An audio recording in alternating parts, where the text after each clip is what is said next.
What is going on, everybody? James Hancock here. I'm back to talk about the upcoming game Tenebris Somnia. The first demo dropped about a month ago, and I'd been procrastinating about checking it out. But today, as I kind of twiddle my thumbs waiting for Lords of the Fallen to drop at midnight, I was like, you know what?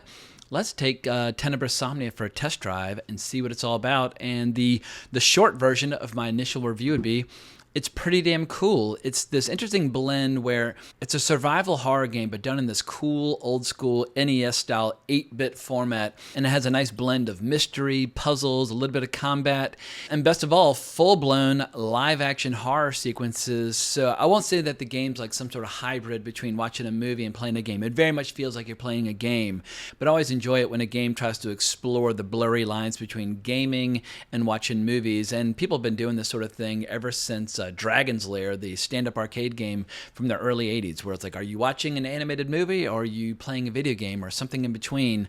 But I can't remember the last time I saw live-action horror filmmaking combined with 8-bit horror gaming. And so if there are other games out there like that, definitely let me know. But I should add that this game was developed by Cybot Studios, which is based in Argentina. But what caught me off guard as I was playing through the demo is how the story incorporates so much love and affection for people who love watching horror movies or people who dream of making horror movies. Because in the story, you play this girl whose boyfriend's gone missing, and you go back to the apartment that she used to share with him, and scattered throughout the apartment is all the evidence of their mutual love affair of cinema, from movie posters to movie books to reels of film from his short film to trophies that he's received at various film festivals.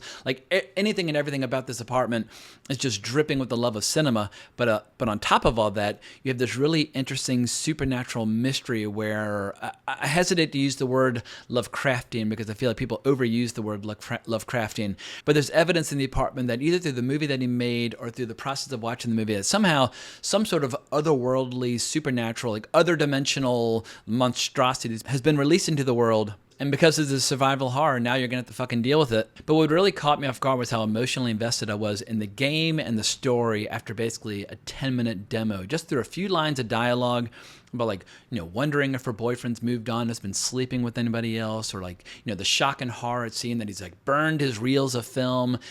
I found the whole mystery to be really intriguing. And in spite of the fact that it's only an 8-bit video game, it's actually dripping with atmosphere, and it's really ominous, and it has all these great little details that just create a feeling of dread. And I think the atmosphere and the story is going to be the real feature attraction, or the bait that lures people in. And who knows, I don't know how challenging the game's going to be. The only real puzzle in the demo gave me a little bit of difficulty, but I figured it out pretty quickly. And then the only real combat encounter did actually kill me the first time through, as I was kind of trying to figure out how to work some of the basic controls of the game. But as you're about to see, I did successfully complete the demo, because after I played it through the first time, I decided to record it and do a little color commentary. So this is going to be my commentary after the fact, but I'm just going to kind of guide people through the experience and what to expect. So let me make sure that everything's going. Boom, boom, boom, boom, boom. And let's start this sucker up in 3, 2, 1. Andres Borghi, he's one of the two developers of the game. Love that 8-bit aesthetic.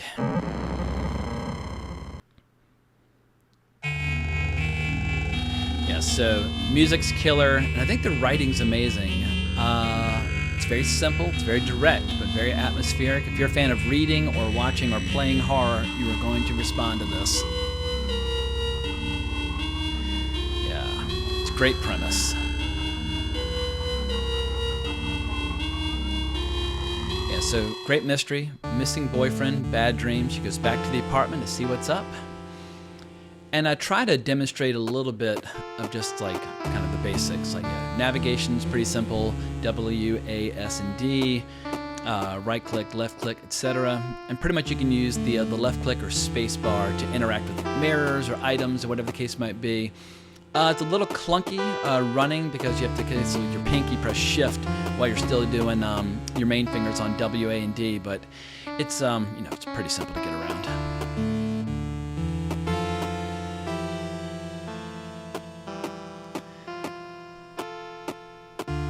And you can also skip dialogue or descriptions if you don't feel like reading. So I'll let some of the dialogue play out, and some of it I skip. But anyway, here I got stuck. I was like, wait a second, why is this elevator ride taking so long? Anyway, so I finally realized, oh yeah, press the space bar, and you will move on to the next part of the story. But I think the fact that there is this kind of, I guess, lingering emotion from this breakup does give the story a little more emotion than you would usually have. Like, survival horror is always spooky when something's trying to kill you, but I do like the emotional angle, how you've got two diehard film freaks who have had a bad breakup and now one's gone missing. Yeah, nothing to see here, nothing to do here. I could have just like skipped ahead to all the kind of the key actions you need to do to skip it, but I wanted to kind of give you, show some of the attempts to investigate stuff where there was nothing really to investigate.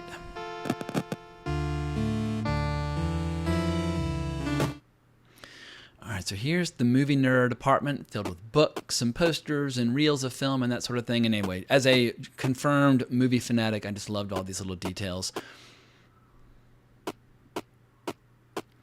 And if you were to come to my apartment, you'd see it looks pretty similar. A lot of film books, a lot of film posters. I don't have any reels of film lying around. That's pretty hardcore.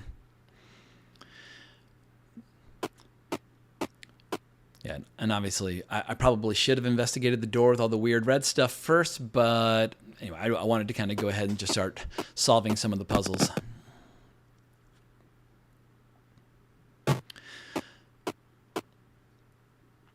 And I guess this format reminds me a little bit of like some of those old school Apple II games like King's Quest back in the 80s and that sort of thing. But it's funny how the format's old school, but the storytelling feels modern. All right, the wrench, that's a big one.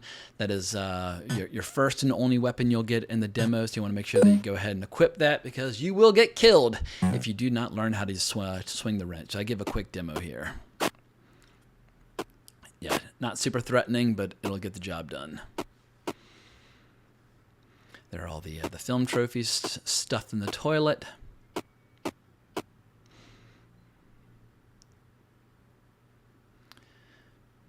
So apart from getting the wrench, you will have to do one more thing in here, but we'll hold off on that until I return. And the plot thickens. Yeah, so basically, anything that's like drawn or has any sort of detail, I just basically check everything. But obviously, the feature attraction is the fact that he's been burning his short film in the oven, and who knows why he might have done that horrible thing. Another key item: you can't complete this without finding that chemical.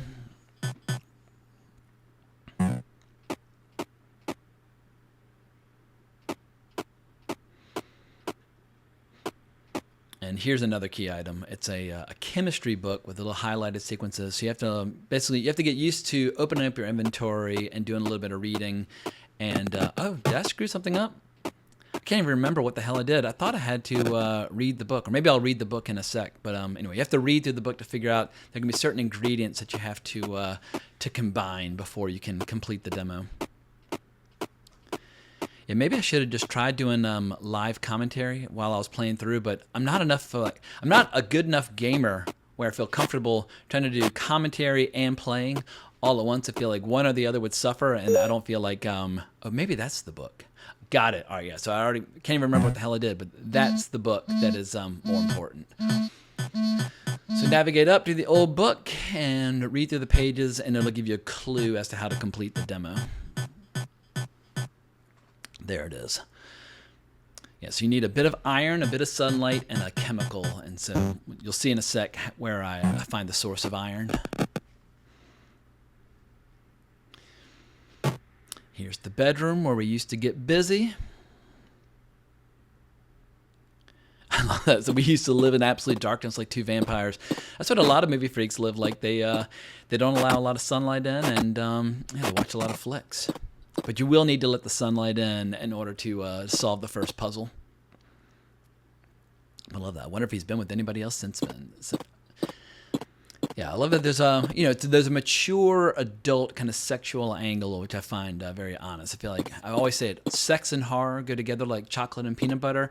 It's always a huge mistake to make a horror concept of any kind, whether it's a story or a movie or whatever, or a game, and not include a little adult material.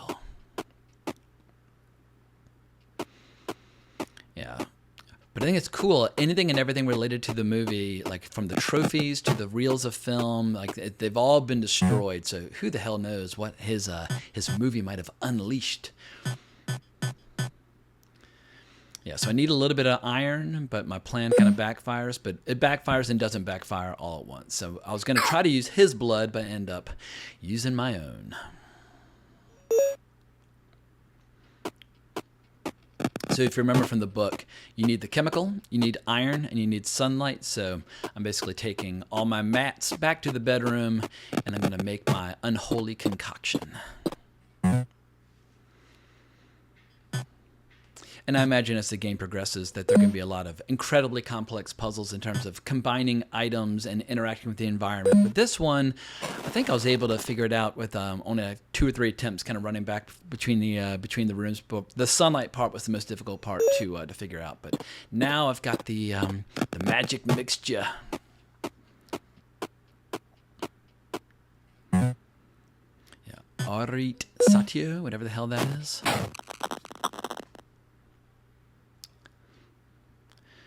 In we go.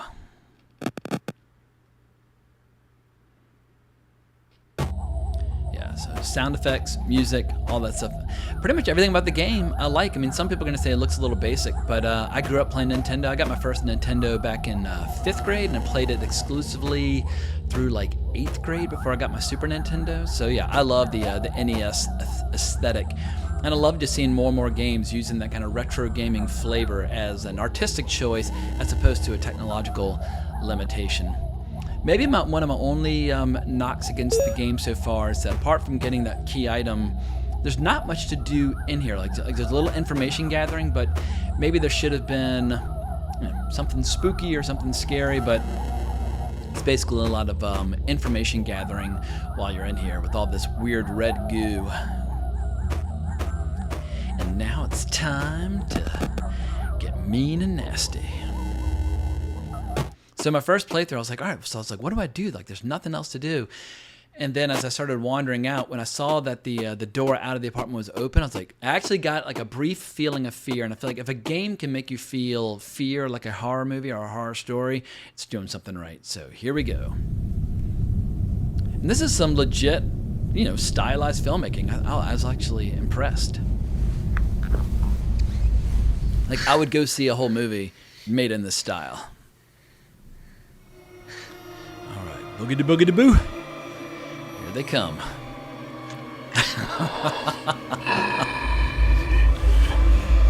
Come get some. Like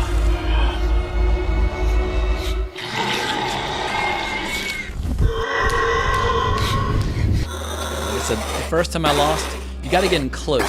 So don't be afraid to get up close. And once you hit them, you'll stun them. You can just finish them off. Yeah, so their reach is just a little bit better than yours. So yeah, get in close like a boxer throwing uppercuts.